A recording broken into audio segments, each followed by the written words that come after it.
exclusive. Renewed scrutiny on the escalating violence at the Essex County Correctional Facility after a former New York City rapper who was awaiting sentencing on federal drug charges got slashed in a vicious altercation with another inmate.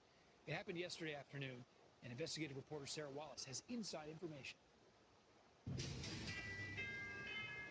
I should get paid for the work I put in. I'm so Brooklyn. Former Brooklyn rapper Casanova, whose real name is Coswell Sr., isn't going back to his hometown streets anytime soon.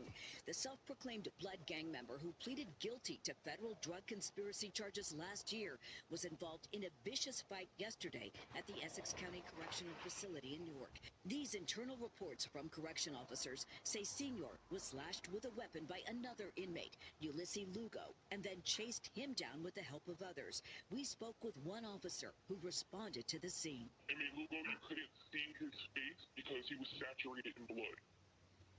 You couldn't see it at the time because his whole face was saturated in blood and his whole uniform was saturated in blood. Inmate Senior was sitting there and blood was just coming out of his face. A spokesman for the county told us this minor incident and whether weapons were employed is under investigation. Insiders tell us the unit was not searched last night or this morning, but in a recent interview with me, the director insisted they have implemented enhanced searches. We're doing the searches 2 shifts a day. I'm doing everything that you can from a correctional administrative handbook done.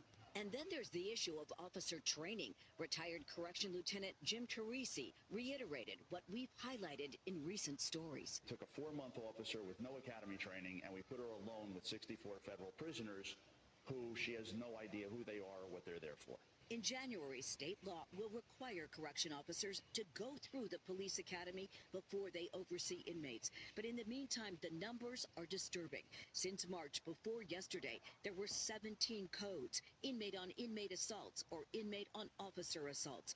Ironically, yesterday's violence came on the same day that a jury found 3 inmates guilty of the 2021 jail beating of Jayshawn Boyd.